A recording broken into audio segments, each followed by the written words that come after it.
Hello friends, welcome back to my YouTube channel and my name is Akash Thakur. आज हम आपके साथ डिस्कस करेंगे एक और इम्पॉर्टेंट टॉपिक। जैसा कि आप सभी को पता है कि लोकसभा के चुनाव की तिथियों की घोषणा कर दी गई है चुनाव आयोग द्वारा। इस वर्ष जो लोकसभा का चुनाव होने वाला है वो 7 चरणों में किया जाएगा। पहले चरण की जो शुरुआत होगी वो 19 अप्रैल से होगी और इसी प्रकार आपके 4 जून 2024 में आपके लोकसभा चुनाव के परिणामों को घोषित किया जाएगा। तो दोस्तों, सभी पार्टीज अपने अपने चुनावी प्रचार प्रसार के लिए तैयार हैं और कहीं ना कहीं आप देखेंगे कि प्रत्येक पार्टी अपने चुनावी एजेंडे को लेकर आएगी लोकसभा चुनाव में। और कहीं ना कहीं हम लोग देखते हैं कि बड़ी बड़ी रैलियां निकलेंगी, बड़े बड़े होर्डिंग लगाए जाएंगे, मार्केटिंग होंगी। तो दोस्तों, प्रश्न ये है कि चुनावी जो पार्टीज होती हैं इनके पास पैसा आता कहाँ से है, आखिर इनके पैसे का सोर्स क्या है। दोस्तों, आज हम उसी पर चर्चा करेंगे कि इनके पैसों का सोर्स क्या है और इनको पैसा आता कहां से है। तो दोस्तों, शुरुआती मोड़ से ही आपके चुनावी पार्टीज को चंदा मिलता रहा है। कुछ बड़े बड़े उद्योगपति, कुछ बड़े घराने, आम नागरिक आपके क्या करते हैं, चुनावी पार्टियों को चंदा देते हैं। पहले क्या होता था दोस्तों, पहले जो चंदा दिया जाता था वो कैश की फॉर्म में दिया जाता था और जनरली हम लोग देखते थे कि कई बार इसमें काले धन जैसी प्रक्रिया को शामिल देखते थे हम लोग। इसीलिए हम लोग देखते थे कि जो व्यक्ति टैक्स बचा लेते थे, जो बड़े बड़े उद्योगपति होते थे जो टैक्स का पैसा बचाते थे, वो आपके चुनावी पार्टियों को एक तरीके से फंड के रूप में दे दिया करते थे। तो ये काले धन का यहाँ पर सोर्स बहुत ज़्यादा देखने को मिलता था। बट 2017 में आपके उस समय के फाइनेंस मिनिस्टर आपके अरुण जेटली द्वारा एक मनी बिल प्रेजेंट किया गया जिसे वित्तीय विधेयक कहते हैं। इस मनी बिल में आपके एक कानून लाने की बात की गई जिसमें आपके चुनावी बॉन्ड्स की बात की गई, इलेक्ट्रॉनिक बॉन्ड्स। अब दोस्तों, यहाँ पर चर्चा का विषय ये है कि इलेक्ट्रॉनिक बॉन्ड्स होते क्या हैं, चुनावी बॉन्ड्स क्या होते हैं, उनकी चर्चा करेंगे। इसके क्या फायदे हैं इसकी चर्चा करेंगे और इसके कुछ लोग इसकी आलोचना क्यों कर रहे हैं उस पर भी आज हमारी नजर बनी रहेगी। और दोस्तों, सुप्रीम कोर्ट का क्या फैसला रहा है इस चुनावी बॉन्ड को लेकर, उसके बारे में भी हम लोग चर्चा आज इस वीडियो में करेंगे। तो दोस्तों, शुरुआत करते हैं आपके चुनावी बॉन्ड से कि चुनावी बॉन्ड्स होते क्या हैं। जैसा मैंने आपको बताया कि 2017 में आपके उस समय के तत्कालीन वित्त मंत्री अरुण जेटली द्वारा आपके जो पहले नगद के रूप में आपके वो दिए जाते थे, फंड दिया जाता था, चंदा दिया जाता था पार्टीज को, उसको समाप्त कर एक बॉन्ड, एक तरीके से एक वचन पत्र बोल दीजिए, इस तरीके का एक पत्र तैयार किया गया, एक बॉन्ड्स तैयार किए गए। उस बॉन्ड्स की जो राशि होती थी वो 1000, 10,000, 1 लाख, 10 लाख और 1 करोड़ के बॉन्ड्स दिए जाते थे। और दोस्तों, इन बॉन्ड्स की जो प्रक्रिया थी वो ऑनलाइन हुआ करती थी, चेक के माध्यम से हुआ करती थी। तो हम कह सकते हैं कि ये जो आपके अब चंदा देने का एक नया स्वरूप बनाया गया था 2017 में, जो आपके विधेयक आया था, बिल आया था, उसमें आपके ऑनलाइन पेमेंट को ज़्यादा बढ़ावा दिया गया था ताकि ब्लैक मनी पर आपके रोक लगाई जा सके। तो अब दोस्तों, एक बार समझ लेते हैं कि आपके चुनावी बॉन्ड्स होते क्या हैं।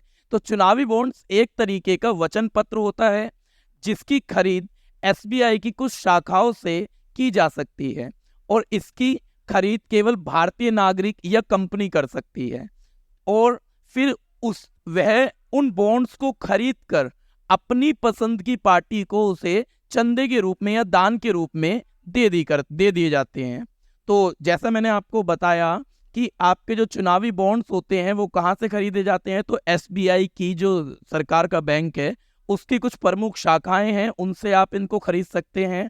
देन खरीदने के बाद आप अपनी मनपसंद पार्टीज को क्या कर सकते हैं, इन्हें दान या चंदे के रूप में दे सकते हैं। अब दोस्तों, मुद्दा ये आता है कि ये जो बॉन्ड्स होते हैं ये हर 3 महीने बाद जारी किए जाते हैं। और याद रखेंगे, हर 3 महीने बाद जो ये बॉन्ड्स जारी किए जाते हैं ये आपके महीने की 1 से लेकर 10 तारीख के बीच में आपके इन्हें जारी किया जाता है। जैसे जनवरी, अप्रैल, जुलाई और अक्टूबर। लाइक फॉर एग्जांपल, 1 जनवरी से 10 जनवरी, 1 अप्रैल से लेके 10 अप्रैल, 1 जुलाई से लेके 10 जुलाई, 1 अक्टूबर से लेके 10 अक्टूबर के बीच में आपके ये बॉन्ड्स जारी किए जाते हैं। और दोस्तों, इस कानून को पूर्ण रूप से, जैसे मैंने आपको बताया कि 2017 में अरुण जेटली द्वारा ये प्रेजेंट किया गया था और 2018 में इस कानून को पूर्णतः लागू कर दिया गया था। और दोस्तों इस बॉन्ड के बारे में एक चर्चा और की जाती है कि इसे 15 दिन के अंदर अंदर नगद राशि के रूप में पार्टी को अपने फंड में ज्वाइंट करना होता है। अदरवाइज 15 दिन के पश्चात अगर आप इस बॉन्ड को नगद राशि के रूप में निकलवाते हैं तो ये वैध घोषित नहीं होता, ये आपके वहीं के वहीं समाप्त हो जाता है। ठीक है दोस्तों, तो आई होप सो आपको चुनावी बॉन्ड्स के बारे में समझ आया होगा। दोस्तों फंडिंग जो होती है जनरली पार्टीज को, वो आपके बड़े बड़े उद्योगपति, आपके जो आम नागरिक होते हैं उनके द्वारा भी की जाती है। ज़्यादातर फंडिंग आपके बड़े बड़े उद्योगपति, बिजनेसमैन द्वारा की जाती है। और एक चर्चा और बता दें दोस्तों, जब ये चुनावी बॉन्ड्स आपके जारी किए जाते हैं या कोई भी आपके व्यक्ति इन चुनावी बॉन्ड्स को खरीदता है तो उन पर किसी भी तरीके का दान देने वाले व्यक्ति का नाम अंकित नहीं होता। अर्थात कि इन चुनावी बॉन्ड्स पर जो व्यक्ति दान दे रहा है उसे गुप्त दान के रूप में माना जाता है, और जिस पार्टी को वह दान दे रहा है उस पार्टी में कहीं से कहीं तक ये नहीं लिखा होता कि कौन सा व्यक्ति आपके किस पार्टी को दान दे रहा है। तो आई होप सो आपको चुनावी बॉन्ड्स, इलेक्ट्रॉनिक बॉन्ड्स के बारे में आपको समझ आया होगा। ठीक है, तो दोस्तों अब आगे हम चर्चा करेंगे क्या इसके फायदे हैं और क्या क्यों इसकी आलोचना की जा रही है। और दोस्तों एक चर्चा और कर दें, the republic representation of the people act 1951 के अकॉर्डिंग केवल उन्हीं पार्टी को इन चंदे का फायदा या उन्हीं पार्टीज को ये चंदा या बॉन्ड्स दिए जा सकते हैं जिन्हें पिछले वर्ष के आपके लोकसभा या विधानसभा चुनाव में 1% वोट तो मिनिमम मिला हो। क्योंकि यदि किसी भी पार्टी को आप चंदा देते हैं तो उसकी विश्वसनीयता को भी परखा जाता है कि यदि जिस पार्टी को हम चंदा दे रहे हैं वे विश्वसनीयता के रूप में खड़ी उतरी है या नहीं उतरी, इसका भी ध्यान रखा जाता है। तो दोस्तों अब आगे चर्चा हम लोग करते हैं कि चुनावी बॉन्ड्स के क्या फायदे हैं। तो दोस्तों सबसे पहला फायदा ये है कि इसमें आपके पारदर्शिता देखने को मिलती है। जब भी कोई फंडिंग होती है, पहले जनरली क्या होता था, पहले फंडिंग आपकी नगद के रूप में होती थी। अब नगद के रूप में जनरली हमें ये नहीं पता होता था कि वे पैसा ब्लैक मनी के रूप में आ रहा है या किस तरीके से आ रहा है। परंतु आज जो आपके चुनावी बॉन्ड्स का देखते हैं हम लोग परिणाम, उसमें क्या देखने को मिल रहा है कि बैंक केवल उन्हीं व्यक्ति को आपके चुनावी बॉन्ड्स देगा जिनकी केवाईसी आपके बैंकों में हुई होगी। और केवाईसी में जैसा आपको पता है कि आधार कार्ड और पैन कार्ड दोनों ही लिंक किए जाते हैं, जिसके थ्रू उस जो व्यक्ति आपके दान दे रहा है बैंकों के पास उसकी डिटेल होती है, बट बैंक सार्वजनिक नहीं करते उनकी डिटेलों को। तो कहीं ना कहीं ये पता होता है कि किस व्यक्ति के थ्रू या किस आपके कंपनी के थ्रू पैसा आ रहा है या बॉन्ड्स खरीदे जा रहे हैं, उन सारी बातों को देखा जाता है। और एक तरीके से यहाँ पर आपके ट्रांसपेरेंट या फिर पारदर्शिता देखने को मिलती है बैंकों द्वारा। अगर मैं दूसरे आपके पक्ष की बात करूं, दूसरे फायदे की बात करूं, तो दोस्तों जो नगद लेन देन है उसको समाप्त कर दिया गया है। जैसे मैंने आपसे पहले ही बताया कि पहले 2017 से पहले जो चुनावी चंदा दिया जाता था वो नगद के रूप में दिया जाता था, लेकिन इस चुनावी बॉन्ड्स के द्वारा नगद की लेन देनों को समाप्त कर दिया गया है। और पूर्णतः आप देख रहे हैं कि किस तरीके से आपके चुनावी बॉन्ड्स और बैंकिंग प्रक्रिया द्वारा आपके ये चंदा दिया जा रहा है। और दोस्तों वहीं पर दान देने वाला जो व्यक्ति होगा उसके नाम को गुप्त रखा जाएगा। देखिए एक तरीका समझिए आप लोग, क्या होता है, जैसे फॉर एग्जांपल आप मान के चलिए बीजेपी है, बीजेपी को किसी पार्टी ने आपके किसी कंपनी ने आपके बीजेपी को दान दिया, और किसी कारणवश बीजेपी यदि 2024 का इलेक्शन नहीं जीतती है तो क्या होगा, अगर कांग्रेस जीत जाती है तो कांग्रेस कहीं ना कहीं वो जो कंपनी ने बीजेपी को आपके चंदा दिया था उस कंपनी को लेकर अपनी नेगेटिव थिंकिंग बना लेगी और कहीं ना कहीं उस कंपनी को आपके नुकसान पहुंचा सकती है। तो ये एक फायदा मिलेगा आपको। एक फायदा ये भी है कि जो व्यक्ति दान दे रहा है उस व्यक्ति को नाम को सार्वजनिक नहीं किया जाएगा, वो कहीं ना कहीं सुरक्षित रहेगा, जिससे कोई भी पार्टी या कोई भी व्यक्ति उस कंपनी के लिए आपके अलग तरीके की आपकी थिंकिंग नहीं बना सकता। और दोस्तों अगर मैं एक और फायदे की बात करूं तो दान के उपयोग में आए हुए पैसे के लिए सरकार जवाबदेही होगी। मतलब कहाँ पर किस पैसे को खर्च किया जा रहा है, कितना पैसा आपके दान में आया है, वो सारी चीज़ें सरकार क्या करेगी, सार्वजनिक करेगी। एक ये फायदा आपको देखने को मिलता है। वहीं अगर मैं बात करूं, कुछ लोगों द्वारा इसकी आलोचना भी की गई है, तो आलोचकों द्वारा जो इसकी आलोचना की गई है उसकी क्या रीज़न है, क्या कारण है, क्या फैक्टर्स हैं।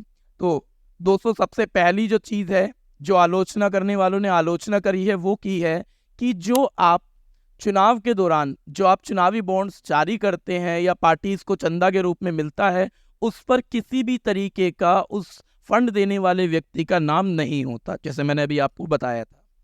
वहीं अब लोगों का मानना है कि राइट टू इंफॉर्मेशन का जो लोगों को अधिकार दिया गया है आर्टिकल 19A में, अभिव्यक्ति की स्वतंत्रता का, वहां पर राइट टू इंफॉर्मेशन को भी रखा गया है। वहां पर लोग पूछ सकते हैं कि किस व्यक्ति ने कितना चंदा किसको पार्टी को दिया है, और उस व्यक्ति का नाम भी पूछा जा सकता है। परंतु इस चुनावी बॉन्ड्स में ऐसी कोई प्रक्रिया नहीं देखने को मिली है। तो कहीं ना कहीं लोगों ने इसकी आलोचना करी है कि राइट टू इंफॉर्मेशन के अधिकार को आपके हानि पहुंचाता है या फिर मौलिक अधिकारों को हानि पहुंचाता है। और इसी के साथ दोस्तों आपके एक आलोचना और की गई है कि दान की सीमा को समाप्त कर दिया गया है। पहले डोनेशन की कुछ लिमिटेशंस होती थी, कितना ही पैसा आप डोनेट कर सकते हो, परंतु आज वर्तमान में आपके डोनेशन की सीमा को पूर्णतः समाप्त कर दिया गया है। कोई व्यक्ति कितना ही डोनेट कर सकता है। वहीं अगर मैं बात करूं दोस्तों, पहले क्या होता था, आपके जो कंपनियां आपके डोनेट करती थी उनका आपके एक चीज देखने को मिलती थी कि उनका नेट प्रॉफिट सालाना कम से कम 7.5% होना चाहिए। 7.5% यदि किसी कंपनी का सालाना नेट प्रॉफिट होता है, वही कंपनी आपके क्या करेगी, बॉन्ड्स खरीद सकती है और आपके डोनेट कर सकती है। वहीं दोस्तों कुछ लोगों का मानना है, जो आलोचना करने वाले हैं उन्होंने कहा है कि इससे शैल कंपनियों की फंडिंग भी जारी हो सकती है। अब दोस्तों शैल कंपनियां होती कौन है? शैल कंपनियां एक तरीके की फ्रॉड कंपनियों में आती है। ये वे कंपनियां होती हैं जो जाली फर्जी चीज़ों को बनाती हैं, करती हैं कार्य, और इनका जो प्रोग्राम, इनको जो तय किया जाता है, इनका जो निर्माण किया जाता है, वो इसीलिए किया जाता है ताकि एक फर्जी कंपनी को खड़ा किया जाए और वे फर्जी कंपनी फिर आपके चुनावी बॉन्ड्स खरीदे और आपके सरकार को फायदा पहुंचाए। तो शैल कंपनियों द्वारा दिए जाने वाले बॉन्ड्स या फंडिंग को भी आपके ये बढ़ावा देता है, और कहीं ना कहीं बहुत सी शैल कंपनियां, बहुत सी फर्जी कंपनियां आपको देखने को मिलती हैं चुनाव के समय।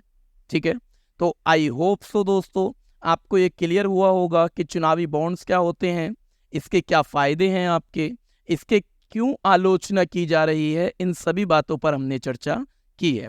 और जैसा कि आप सभी को पता है कि सुप्रीम कोर्ट द्वारा वर्तमान में इस चुनावी बॉन्ड्स को आपके असंवैधानिक घोषित कर दिया गया है, क्योंकि बहुत से लोगों द्वारा इसकी आलोचना की गई थी और बहुत से लोगों ने याचिकाएं भी दायर की थी ताकि पता लग सके कि जो आपके फंडिंग मिल रही है चुनावी बॉन्ड्स के द्वारा, ये फंडिंग किसके द्वारा आ रही है, ये सारी चीज़ें। और दोस्तों वहीं 12 अप्रैल 2019 से अब तक जितने भी आपके चुनावी बॉन्ड्स में जो भी आपके लेन देन किया गया है, सुप्रीम कोर्ट द्वारा SBI को आपके 12 अप्रैल 2019 से अब तक का सारा डाटा आपको इलेक्शन कमीशन को देना होगा, ये सुप्रीम कोर्ट ने जारी कर दिया है। तो जैसा कि सुप्रीम कोर्ट ने अपना फैसला भी सुना दिया है कि चुनावी बॉन्ड्स में अब लेन देन नहीं किया जाएगा, उसे असंवैधानिक घोषित कर दिया गया है। तो ये सारी चीज़ें दोस्तों आपके वर्तमान में अब देखना है कि क्या ये आपके आने वाले इलेक्शन में आपके बीजेपी को नुकसान पहुंचाएगी या जो इंडिया गठबंधन बना है उसको फायदा पहुंचाएगी। ये सारी रणनीति अब हमें देखनी है। और आप लोग क्या समझते हैं इसके बारे में कि जो चुनावी बॉन्ड्स आपके देखने को मिले हैं, इन्हें रद्द किया गया है, तो आपके जो बीजेपी है क्या उसको नुकसान होगा 2024 के इलेक्शन में, या फिर अन्य पार्टी को इसका फायदा होगा? तो इस पर आपकी क्या राय है वो आप कमेंट बॉक्स में बता सकते हैं। वहीं दोस्तों आप लोगों को एक चीज़ और बता दें कि भारत में चुनावी पार्टीज को फंड देना ये अभी की परंपरा नहीं है, ये बहुत साल पहले से चलती आ रही है। क्योंकि कुछ लोग क्या करते हैं, अपनी मनपसंद पार्टी को या फिर जो आइडियोलॉजी जो रखती है पार्टी, उससे प्रभावित होकर क्या करते हैं, चंदा देते हैं, ताकि वे पार्टी चुनाव में उस चंदे का प्रयोग करके अपने आप को रिप्रेजेंट कर सके और लोगों के बीच में अपना दबदबा स्थापित रख सके। वहीं दोस्तों एक चीज़ और हम शेयर करेंगे यहाँ पर कि जो आपके फंडिंग दी जाती है, याद रखेंगे वो कभी भी विदेशों से नहीं ली जाती। चुनावी पार्टी किसी भी विदेशी कंपनी से या विदेशों से आपके फंडिंग नहीं ले सकती, क्योंकि जरा सोचिए कि यदि विदेशों से आपके फंडिंग ली जाएगी, मान लीजिए अगर चाइना या पाकिस्तान आपके कांग्रेस को सपोर्ट कर रहा है, आपके फंडिंग दे रहा है, तो ऐसी स्थिति में क्या होगा, यदि कांग्रेस आपके सत्ता में आ जाती है तो कहीं ना कहीं वे पार्टी जो सत्ता में आई है वे आपके पाकिस्तान और चाइना के हाथ की कठपुतली बनकर रह जाएगी, क्योंकि कहीं ना कहीं क्या है दोस्तों, उनके द्वारा फंडिंग दी गई है और वो पार्टी कहीं ना कहीं पहले उनको प्रॉफिट पहुंचाने का कार्य करेंगी। इसीलिए विदेशी कंपनियों या फिर विदेशों से आपके फंडिंग को मंजूरी नहीं दी गई है। तो आई होप सो आपको ये क्लियर हुआ होगा कि चुनावी बॉन्ड्स क्या हैं, चुनावी बॉन्ड्स के क्या फायदे हैं, चुनावी बॉन्ड्स की आलोचना क्यों की गई है और सुप्रीम कोर्ट द्वारा चुनावी बॉन्ड्स को जो असंवैधानिक घोषित किया गया है उसका क्या प्रभाव पड़ेगा आने वाले इलेक्शन पे। तो उम्मीद करता हूं दोस्तों आपको क्लियर हो गया होगा। बाकी अगर आपको कोई भी डाउट है तो प्लीज़ कमेंट बॉक्स में आप लोग कमेंट करके बता सकते हैं। जब तक के लिए मिलते हैं आपसे नेक्स्ट वीडियो में। शुक्रिया, धन्यवाद, जय हिंद।